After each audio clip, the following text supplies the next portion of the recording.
A lenda da Yuki-onna, a Mulher da Neve.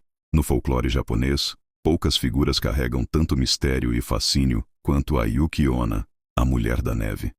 Bela, etérea e imortal, ela surge em noites de inverno, quando a neve cobre o mundo em silêncio e as tempestades tornam as estradas traiçoeiras. Sua presença é, ao mesmo tempo, um encanto e uma sentença de morte.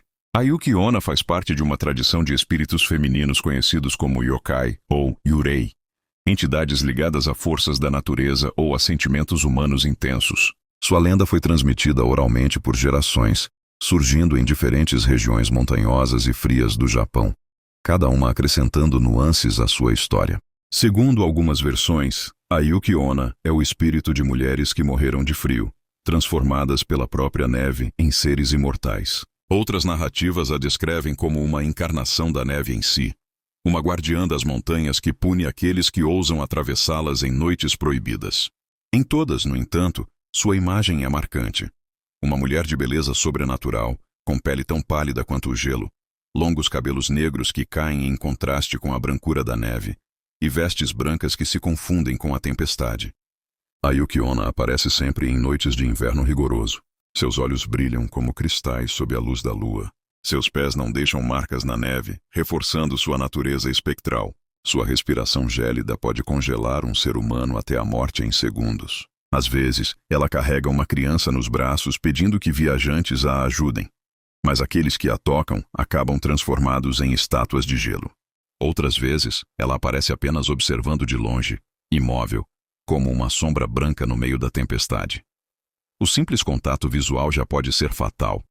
A vítima, paralisada, sente o corpo se enrijecer, como se o sangue se transformasse em gelo. A história mais famosa, Minokichi e Mosaku. Entre as muitas narrativas, uma das mais conhecidas envolve dois lenhadores. Um ancião chamado Mosaku e um jovem aprendiz, Minokichi. Em um inverno rigoroso, os dois foram surpreendidos por uma nevasca enquanto voltavam para casa. Sem conseguir continuar o caminho, refugiaram-se em uma cabana abandonada na floresta. Durante a noite, o frio era insuportável, e foi então que a porta da cabana se abriu com um sopro gelado. Diante deles surgiu a Yuki-onna. Sua beleza era hipnótica, mas aterradora. Primeiro, ela se aproximou de Mosaku e, sem dizer uma palavra, soprou sobre ele sua respiração gélida. O velho morreu instantaneamente, congelado como uma escultura. Em seguida, ela se voltou para Minokichi. O jovem apavorado mal conseguia se mover. A Yuki-onna inclinou-se sobre ele e disse com uma voz fria e suave: "Você é jovem e belo. Poderia tirar sua vida agora, mas vou poupá-lo. Nunca conte a ninguém sobre o que viu esta noite. Se o fizer, voltarei e tomarei sua vida." Com isso, ela desapareceu como a neve ao vento. Minokichi sobreviveu, mas carregou aquele segredo dentro de si.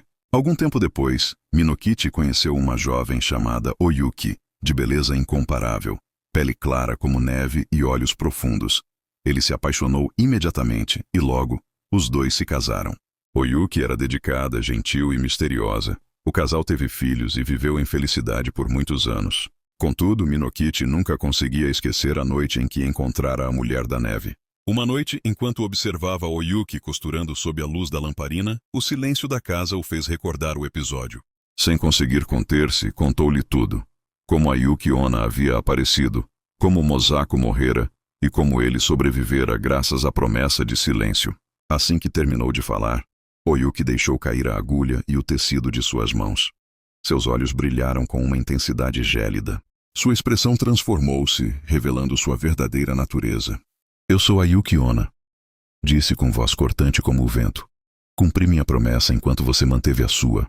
Agora que quebrou o juramento, deveria matá-lo aqui mesmo." Minokichi caiu de joelhos implorando pela vida. Os filhos dormiam no quarto ao lado, alheios ao terror. A Yuki-onna fitou-os por um longo tempo e sua fúria pareceu se desfazer. "Por causa deles não tirarei sua vida, mas lembre-se, se algum dia os fizer sofrer, voltarei, e não haverá piedade." Dito isso, ela desapareceu em uma rajada de neve, deixando Minokichi sozinho, em prantos. Como toda lenda antiga, a história da Yuki-onna apresenta muitas variações. Região de Aomori. Ela aparece segurando um bebê. Se o viajante pega a criança, percebe que o peso aumenta até esmagá-lo contra a neve. Região de Niigata. A Yuki Onna suga o sangue ou a energia vital de suas vítimas, como uma vampira do frio.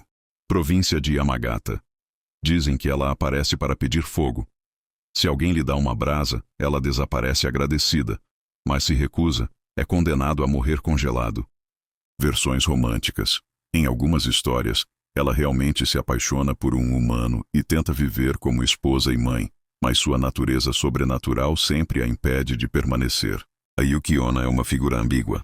Por um lado, representa o perigo da natureza invernal, a neve, bela e silenciosa, mas capaz de matar em segundos. Por outro, simboliza a feminilidade misteriosa e a transitoriedade da vida, como a neve que cai e logo derrete. Alguns estudiosos interpretam a lenda como um aviso para respeitar o inverno e não subestimar a montanha. Outros a veem como metáfora das relações humanas. A beleza pode ser fatal, e promessas quebradas podem trazer consequências irreversíveis. Hoje, a Yuki Onna continua viva no imaginário japonês. Ela aparece em literatura clássica, como nas histórias recolhidas por Lafcadio Hearn no século XIX. Está presente em animes, filmes e jogos, sempre associada ao inverno, à neve e ao mistério feminino. Muitas aldeias de regiões nevadas ainda contam histórias de encontros com ela, especialmente para assustar crianças e impedir que saiam sozinhas durante tempestades. A Yuki Onna é muito mais que uma lenda de terror. Ela é um reflexo da relação do Japão com a natureza, o respeito e o medo diante da beleza perigosa do inverno. Sua figura atravessou séculos, transformando-se, mas mantendo sempre a mesma essência, a da mulher fantasma de pele branca como a neve, que surge nas tempestades para lembrar que o frio pode ser belo, mas também mortal.